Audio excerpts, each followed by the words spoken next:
as an artist, you have to have confidence. I know it feels so much better when you can just get in your zone, you by yourself, and you can just create. No one's there to judge you.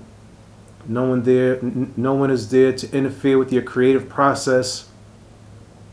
But on the flip side, I know you want that recognition. I know you want to be recognized for your work. You want to be acknowledged. And what happens to a lot of you is that you can't really handle the external stuff that comes along with being an artist. So I put together these 7 steps. Everything's about the magical number 7. These 7 things that I basically live by in order to, I like to say, maintain your confidence, because confidence is like a muscle. You got to work at it, you know. As one of my mentors have told me, either you got it or you don't. But if you ain't got it, you better go and find it. But you got to work. And once you find it, you got to work at it, right? So the first thing is finding your gift. A lot of people walk around like, man, what's my gift? What's my purpose? And we make it a lot more deeper than what it is. There are a bunch of assessments that are out there that can tell you what you're good and what you're bad at. But a lot of time, you're just so stuck in your head, you're like, I ain't got no time for that. You know, you're trying to do all that. But the answers are there. I've used what's called a DISC assessment. I've used it for the past 4 years. I only take it once a year. It takes about 10 minutes to complete. As part of this course, you're more than welcome to take the DISC assessment. I'll leave the link in the description so that you can get access to it. And it'll basically give you the areas in which you have a gift, right? And it's easily identifiable because the questionnaire will tell you what you are naturally good at. And it'll also tell you what you're not so good at. And the best part about that is once you find out what you're naturally good at, every day you should be asking yourself, am I living within my gift? Or am I doing what other people think I should be doing? And if you ever notice, if you're doing the things that people think you should be doing, it takes a lot of work. But if you do the things that you are gifted at, it comes to you super easy. So that's the first thing. You want to find your gift. The second thing that I like to do every day is meditate and breathe. So if you're not the meditation type of person, very quickly, we're going to close our eyes. We're going to inhale through our nose. Exhale. That's it. We try to make it deeper than what it is. Now, if you can extend that meditation practice for a few minutes, 30 minutes, 40 minutes, whatever is comfortable to you to relax your body and mind and to relieve yourself of any stress or tension that you may have so that you can get deeper into your creative process, so be it. But breathing has a very powerful effect on relaxing your body as well as helping you clear your mind. Okay, so that's the second thing. The third thing is watch your diet.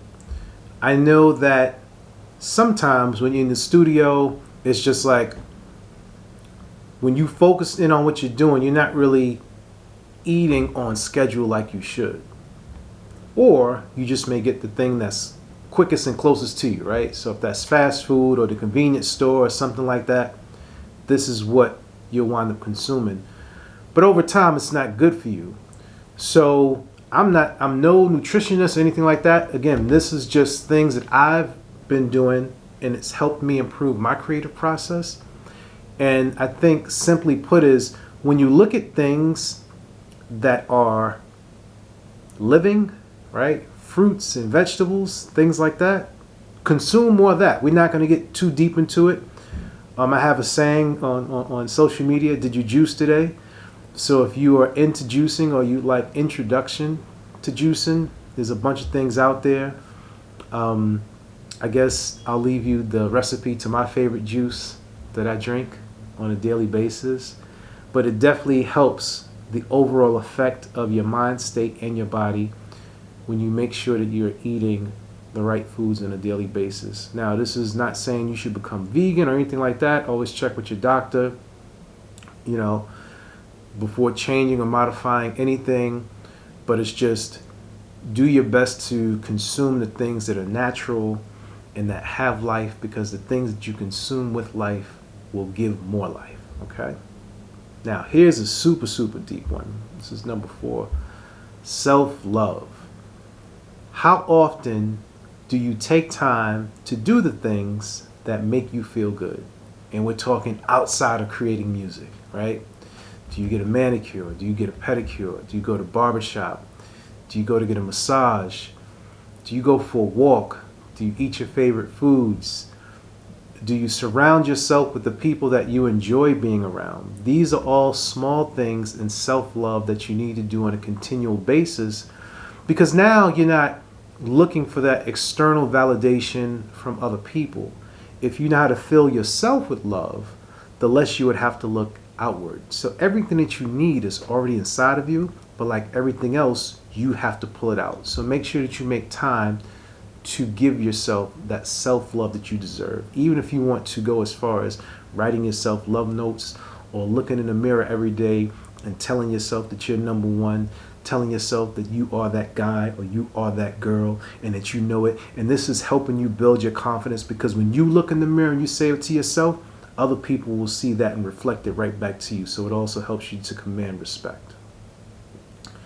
Number 5, be humble, right? You're going to have highs and lows in life. And, you know, I know a lot of us say, watch, when I get on, it's going to be different. Well, slow down now. Like, I hear you talking. But always be humble, because things come and go. And just as quick as you can get it, it can go away. So you always want to treat people with respect. First, treat yourself with respect. And that goes back to the previous step, which is self-love. Don't be disheveled and all this madness stuff. Make sure you give yourself respect so that other people can give you respect, and so that you're always humble and appreciative for the things that are presented to you in life. Number 6, here's a big one. Take action. I know you got a bunch of music that's sitting on your hard drive or sitting on your phone. You're like, oh, it's not mixed right. Or put it out. Just put it out. Keep creating. Keep creating. The crappy song has to get out the way, right? The crappy songs and the failures are part of the path to lead you to your greatness. And your greatness is not measured by anyone else. This is just for you. You don't measure it against anybody else, right?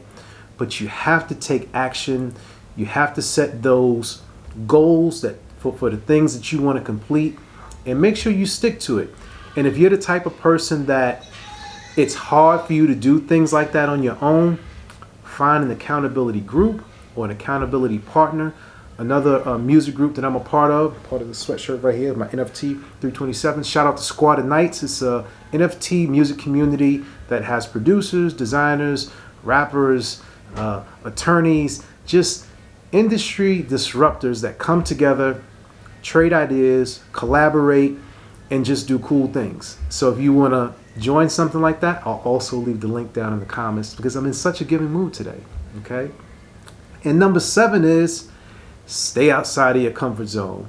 It's very easy for you to stay within the confines of the things that feel good to you, but the reward does not lie within your comfort. The rewards lie outside of your comfort zone, right? So if it's a person that you've been thinking about networking with and you're kind of nervous, hey, shoot them a DM. Like, just say, hello, you know, this is what you do and I'm interested in working with you. Here's an example of my work. Or a very cool one that I like to do is, if you have certain people that hit you on social media and they like your stuff or they comment on it, just slide in their DMs and say thank you, right? I know it may feel a little nerve-wracking. Or what's really, really cool on any social media or any platform is for you to do a personalized thank you video, whether it's in general or to individuals. People feel very much appreciative when you thank them and you acknowledge that they acknowledge your craft and your work. And all of these things will continue to help you build up your confidence. I hope you enjoyed this module. We'll catch you on the next one.